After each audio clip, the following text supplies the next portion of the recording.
Belle-Île, c'est le départ d'une saison, c'est un événement qui est vraiment sympa parce que on voit des bateaux, voilà, des très beaux bateaux de course, et puis on voit que sur la ligne de départ il y a 400 autres bateaux de croisière, de gens passionnés ou de course au large ou tout simplement la sortie du dimanche. Et ben nous ça nous sort un petit peu. En tout cas on vient là, on vient pour le record si c'est possible, et puis pour qu'il y ait une belle régate avec les autres multicoques de taille similaire.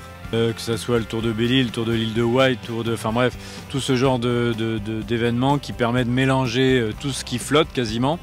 Et c'est ça qui fait la beauté du spectacle sur la ligne de départ et puis même sur tout le parcours. Le bateau SMA, on l'a mis à l'eau il y a 15 jours maintenant, donc on est en recherche du maximum de navigation pour s'entraîner, parce que moi je découvre en fait l'IMOCA.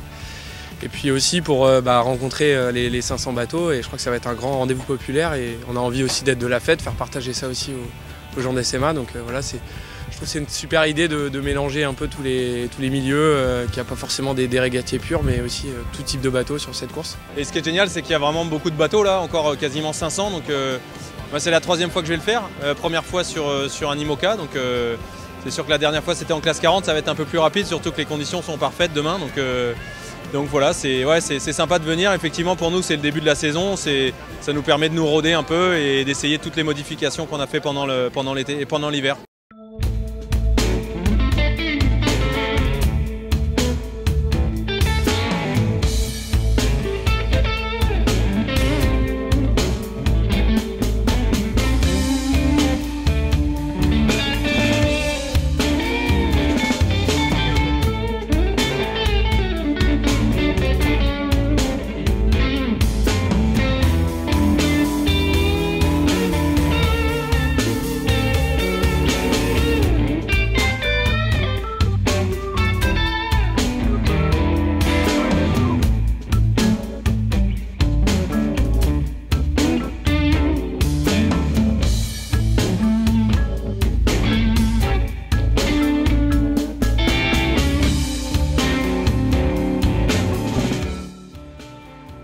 Troisième victoire sur le Tour de Belle-Île, c'est votre course?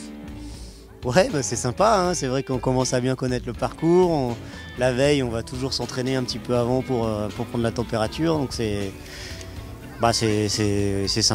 vraiment top, hein. La sortie le plus stressant, c'est la T-News, parce que c'est vraiment l'entonnoir de la course. Mais après c'est que du bonheur.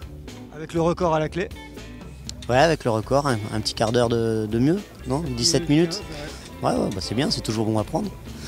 Super édition, impressionnant ce départ quand même. C'est vrai qu'on était content que la ligne soit organisée par catégorie, parce que déjà nous dans notre catégorie il y a eu un peu de touche-touche.